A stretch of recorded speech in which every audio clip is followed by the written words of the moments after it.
ಎಲ್ಲ ಸರ್ಕಾರಿ ಉದ್ಯೋಗ ಆಕಾಂಕ್ಷಿಗಳಿಗೆ ನಮ್ಮ ಯೂಟ್ಯೂಬ್ ಚಾನಲ್ಗೆ ಸ್ವಾಗತ. ನವೋದಯ ವಿದ್ಯಾಲಯದ ವತಿಯಿಂದ ಬೃಹತ್ ಹುದ್ದೆಗಳ ನೇಮಕಾತಿ ಆರಂಭಗೊಂಡಿದೆ. ಹುದ್ದೆಗಳ ವಿವರ ನೋಡೋದಾದರೆ ಸಂಸ್ಥೆಯ ಹೆಸರು ನವೋದಯ ವಿದ್ಯಾಲಯ ಸಮಿತಿ. ಹುದ್ದೆಗಳ ಸಂಖ್ಯೆ 1377. ಉದ್ಯೋಗ ಸ್ಥಳ ಅಖಿಲ ಭಾರತ. ಹುದ್ದೆಗಳ ಹೆಸರು ಬೋಧಕೇತರ ನಾನ್ ಟೀಚಿಂಗ್ ಸ್ಟಾಫ್ ಹುದ್ದೆಗಳು.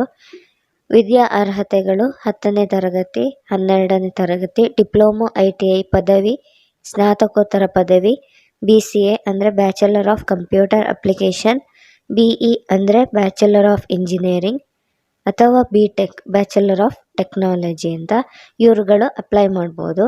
ವೇತನ ಶ್ರೇಣಿ ನೋಡೋದಾದರೆ 18,000ದಿಂದ 1,42,400 ರೂಪಾಯಿವರೆಗೆ ಮಾಸಿಕ ವೇತನ ಇರುತ್ತೆ. ಇನ್ನು ಹುದ್ದೆಗಳ ಹೆಸರು ಹಾಗೆ ವಿದ್ಯಾ ಅರ್ಹತೆಗಳ ವಿವರವಾದ ಮಾಹಿತಿಗಳನ್ನು ನೋಡೋದಾದರೆ ಮಹಿಳಾ ಸಿಬ್ಬಂದಿ ನರ್ಸ್ ಇದಕ್ಕೆ BSc ಆಗಿರಬೇಕು. ಸಹಾಯಕ ವಿಭಾಗ ಅಧಿಕಾರಿ ಇದಕ್ಕೆ ಪದವಿ ಆಗಿರೋರು ಅಪ್ಲೈ ಮಾಡ್ಬೋದು. ಆಡಿಟ್ ಸಹಾಯಕ BCom. ಜೂನಿಯರ್ ಅನುವಾದ ಅಧಿಕಾರಿ ಸ್ನಾತಕೋತ್ತರ ಪದವಿ. ಕಾನೂನು ಸಹಾಯಕ LLB ಲಾ ಓದಿರಬೇಕು. ಸ್ಟೆನೋಗ್ರಾಫರ್ PUC ಪಾಸ್ ಆಗಿರಬೇಕು. Computer operator BCA, BSc, BE ಅಥವಾ BTech ಓದಿರೋರು ಅಪ್ಲೈ ಮಾಡ್ಬೋದು. ಅಡುಗೆ ಮೇಲ್ವಿಚಾರಕ ಪದವಿ ಆಗಿರಬೇಕು. ಜೂನಿಯರ್ ಸೆಕ್ರೆಟರಿಯೇಟ್ ಸಹಾಯಕ ಅದಕ್ಕೆ PUC ಪಾಸ್ ಆಗಿರಬೇಕು. ಎಲೆಕ್ಟ್ರಿಷಿಯನ್ ಮತ್ತು ಪ್ಲಂಬರ್ 10ನೇ ತರಗತಿ ಹಾಗೆ ITI ಪಾಸ್ ಆಗಿರಬೇಕು. ಲ್ಯಾಬ್ ಅಟೆಂಡೆಂಟ್ 10ನೇ ತರಗತಿ ಅಥವಾ 12ನೇ ತರಗತಿ ಡಿಪ್ಲೊಮೊ ಪಾಸ್ ಆಗಿರಬೇಕು. ಮೆಸ್ ಸಹಾಯಕ ಹಾಗೆ ಮಲ್ಟಿ ಟಾಸ್ಕಿಂಗ್ ಸ್ಟಾಫ್ ಹುದ್ದೆಗೆ 10ನೇ ತರಗತಿ ಪಾಸ್ ಆಗಿರೋರು ಅಪ್ಲೈ ಮಾಡ್ಬೋದು. ಇನ್ನು ಮಾಸಿಕ ವೇತನದ ವಿವರವಾದ ಮಾಹಿತಿಗಳನ್ನು ನೋಡೋದಾದರೆ ಮಹಿಳಾ ಸಿಬ್ಬಂದಿ ನರ್ಸ್ ಹುದ್ದೆಗೆ 44,900 ರೂಪಾಯಿಯಿಂದ 1,42,400 ರೂಪಾಯಿವರೆಗೆ ಮಾಸಿಕ ವೇತನ ಇರುತ್ತೆ. ಸಹಾಯಕ ವಿಭಾಗ ಅಧಿಕಾರಿ, ಆಡಿಟ್ ಸಹಾಯಕ, ಜೂನಿಯರ್ ಅನುವಾದ ಅಧಿಕಾರಿ, ಕಾನೂನು ಸಹಾಯಕ ಈ ಹುದ್ದೆಗೆ 35,400 ರೂಪಾಯಿಯಿಂದ 1,12,400 ರೂಪಾಯಿವರೆಗೆ ಮಾಸಿಕ ವೇತನ ಇರುತ್ತೆ. ಸ್ಟೆನೋಗ್ರಾಫರ್, ಕಂಪ್ಯೂಟರ್ ಆಪರೇಟರ್, ಅಡುಗೆ ಮೇಲ್ವಿಚಾರಕ ಹುದ್ದೆಗೆ 25,500 ರೂಪಾಯಿಯಿಂದ 81,100 ರೂಪಾಯಿವರೆಗೆ ಮಾಸಿಕ ವೇತನ ಇರುತ್ತೆ. ಜೂನಿಯರ್ ಸೆಕ್ರೆಟರಿಯೇಟ್ ಸಹಾಯಕ, ಎಲೆಕ್ಟ್ರಿಷಿಯನ್ ಮತ್ತು ಪ್ಲಂಬರ್ ಹುದ್ದೆಗೆ 19,900 ರೂಪಾಯಿಯಿಂದ 63,200 ರೂಪಾಯಿವರೆಗೆ ಮಾಸಿಕ ವೇತನ ಇರುತ್ತೆ. ಲ್ಯಾಬ್ ಅಟೆಂಡೆಂಟ್, ಮೆಸ್ ಸಹಾಯಕ, ಮಲ್ಟಿ ಟಾಸ್ಕಿಂಗ್ ಸ್ಟಾಫ್ ಈ ಹುದ್ದೆಗಳಿಗೆ 18,000ದಿಂದ 56,900 ರೂಪಾಯಿವರೆಗೆ ಮಾಸಿಕ ವೇತನ ಇರುತ್ತೆ. ಇನ್ನು ಅರ್ಹತಾ ಮಾನದಂಡಗಳ ಬಗ್ಗೆ ನೋಡೋದಾದರೆ ವಯಸ್ಸಿನ ಮಿತಿ ಕನಿಷ್ಠ ವಯಸ್ಸು 18, ಗರಿಷ್ಠ ವಯಸ್ಸು 40.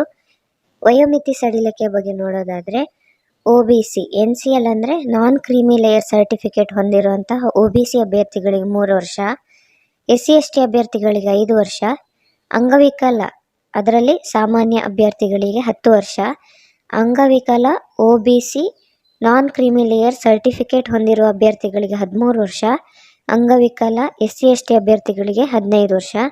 ಅರ್ಜಿ ಶುಲ್ಕದ ಬಗ್ಗೆ ನೋಡೋದಾದರೆ SC/ST PWBD ಅಭ್ಯರ್ಥಿಗಳಿಗೆ 500 ರೂಪಾಯಿ, ಸಾಮಾನ್ಯ EWS ಎಕನಾಮಿಕಲಿ ವೀಕರ್ ಸೆಕ್ಷನ್ ಅಂತಾರಲ್ವ ಅವರು EWS, OBC NCL ಅಭ್ಯರ್ಥಿಗಳಿಗೆ ಹಾಗೆ ಮಹಿಳಾ ಸಿಬ್ಬಂದಿ ನರ್ಸ್ ಹುದ್ದೆಗೆ 1,500 ರೂಪಾಯಿ ಅವ್ರು ಕಟ್ಟಕ್ಕೆ.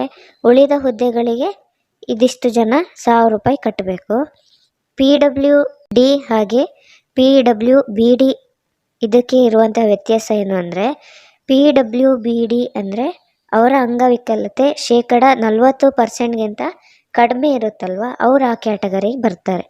ಇನ್ನು ಆಯ್ಕೆ ಪ್ರಕ್ರಿಯೆ ನೋಡೋದಾದರೆ ಲಿಖಿತ ಪರೀಕ್ಷೆ, ಕೌಶಲ್ಯ ಪರೀಕ್ಷೆ, ವ್ಯಾಪಾರ ಪರೀಕ್ಷೆ, ದಾಖಲೆ ಪರಿಶೀಲನೆ ಮತ್ತು ಸಂದರ್ಶನದ ಮೂಲಕ ಆಯ್ಕೆ ಮಾಡಲಾಗುತ್ತೆ. ಇನ್ನು ಯಾವ್ಯಾವ ಹುದ್ದೆಗೆ ಎಷ್ಟೆಷ್ಟು ವಯಸ್ಸಿನ ಮಿತಿ ಇದೆ ಅಂತ ಹೇಳಿ ವಿವರವಾದ ಮಾಹಿತಿಗಳನ್ನು ನೋಡೋದಾದರೆ ಮಹಿಳಾ ಸಿಬ್ಬಂದಿ ನರ್ಸ್ ಹುದ್ದೆಗೆ ಕನಿಷ್ಠ 18, ಗರಿಷ್ಠ 35. ಸಹಾಯಕ ವಿಭಾಗ ಅಧಿಕಾರಿ ಕನಿಷ್ಠ 23, ಗರಿಷ್ಠ 33. ಆಡಿಟ್ ಸಹಾಯಕ ಕನಿಷ್ಠ 18, ಗರಿಷ್ಠ 30. ಜೂನಿಯರ್ ಅನುವಾದ ಅಧಿಕಾರಿ ಕನಿಷ್ಠ 18, ಗರಿಷ್ಠ 32. ಕಾನೂನು ಸಹಾಯಕ ಕನಿಷ್ಠ 23, ಗರಿಷ್ಠ 35. ಸ್ಟೆನೋಗ್ರಾಫರ್ ಕನಿಷ್ಠ 18, ಗರಿಷ್ಠ 27. ಕಂಪ್ಯೂಟರ್ ಆಪರೇಟರ್ ಕನಿಷ್ಠ 18, ಗರಿಷ್ಠ 30. ಅಡಿಕೆ ಮೇಲ್ವಿಚಾರಕ ಕನಿಷ್ಠ 18, ಗರಿಷ್ಠ 35. ಜೂನಿಯರ್ ಸೆಕ್ರೆಟರಿಯೇಟ್ ಸಹಾಯಕ ಕನಿಷ್ಠ 18, ಗರಿಷ್ಠ 27. ಎಲೆಕ್ಟ್ರಿಷಿಯನ್ ಮತ್ತು ಪ್ಲಂಬರ್ ಕನಿಷ್ಠ 18, ಗರಿಷ್ಠ 40. ಲ್ಯಾಬ್ ಅಟೆಂಡೆಂಟ್, ಮಿಸ್ ಸಹಾಯಕ, ಮಲ್ಟಿ ಟಾಸ್ಕಿಂಗ್ ಸ್ಟಾಫ್ ಈ 3 ಹುದ್ದೆಗೆ ಕನಿಷ್ಠ ವಯಸ್ಸು 18, ಗರಿಷ್ಠ ವಯಸ್ಸು 30 ವರ್ಷ. ಪ್ರಮುಖ ದಿನಾಂಕಗಳ ಬಗ್ಗೆ ನೋಡೋದಾದರೆ, ಆನ್ಲೈನ್ನಲ್ಲಿ ಅರ್ಜಿ ಸಲ್ಲಿಸಲು ಪ್ರಾರಂಭದ ದಿನಾಂಕ 22 ಮಾರ್ಚ್ 2024. ಅರ್ಜಿ ಸಲ್ಲಿಸಲು ಇರುವ ಕೊನೆಯ ದಿನಾಂಕ 30 ಏಪ್ರಿಲ್ 2024. ಅಧಿಕೃತ ವೆಬ್ಸೈಟ್ ನೋಡೋದಾದರೆ navodaya.gov.in. ಅಧಿಕೃತ ಅಧಿಸೂಚನೆಯ ಲಿಂಕ್ಗಳು, ಅಧಿಕೃತ ವೆಬ್ಸೈಟ್ ಲಿಂಕ್ ಹಾಗೆ ಅಪ್ಲೈ ಮಾಡುವಂತಹ ಡೈರೆಕ್ಟ್ ಲಿಂಕನ್ನು ಡಿಸ್ಕ್ರಿಪ್ಷನ್ನಲ್ಲಿ ಕೊಟ್ಟಿರ್ತೀನಿ. ಈ ನಮ್ಮ ಮಾಹಿತಿಗಳು ನಿಮಗೆ ಉಪಯೋಗವಾಗಿದ್ದಲ್ಲಿ ನಮ್ಮ ಚಾನಲನ್ನು ಲೈಕ್ ಮಾಡಿ, ಶೇರ್ ಮಾಡಿ, ಸಬ್ಸ್ಕ್ರೈಬ್ ಮಾಡಿ. ಧನ್ಯವಾದ.